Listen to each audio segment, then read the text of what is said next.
Hey folks, this is Kelly with Chicago Movie Tours, and it's time for another Friday Focus.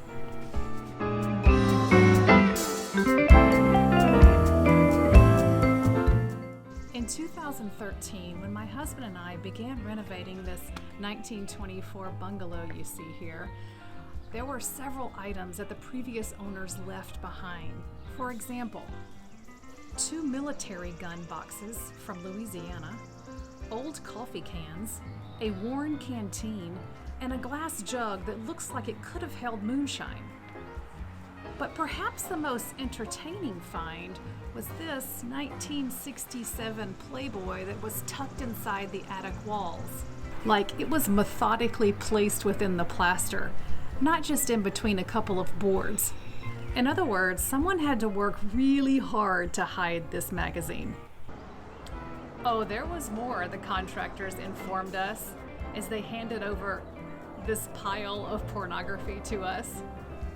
More magazines, a couple of vintage erotic novels, and what's left of a magazine that features sex-themed jokes and cartoons. But the Playboy is in the best shape. And for our purposes here at Chicago Movie Tours, it's also interesting because it includes an article entitled The History of Sex in Cinema, The Nudies.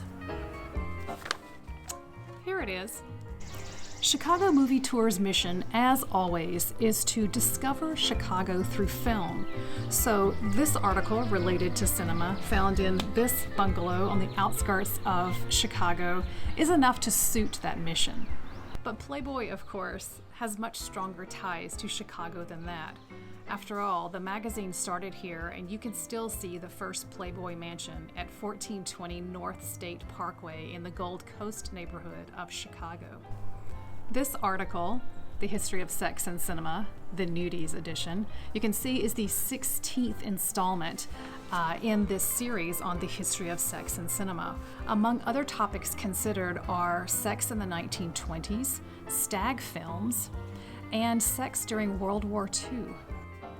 More notably, though, this series exemplifies perhaps Playboy's most redeeming feature, its articles, which consist of investigative journalism, compelling profiles, interviews, short stories, and essays.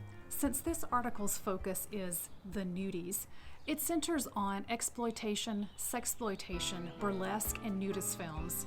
So not really the mainstream fare that is our focus here at Chicago Movie Tours. It does, however, kick off with a bit of information about Hollywood in the 1920s, which did feature men and women in the nude on screen.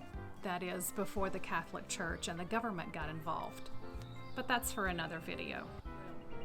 In any event, you never know what film-related material you might find in the crawl spaces of a bungalow or any type of house just outside or within Chicago. I'd love to know if you have found something in your attic or basement or crawl space that is either TV or film related. Until next time, I'm Kelly with Chicago Movie Tours.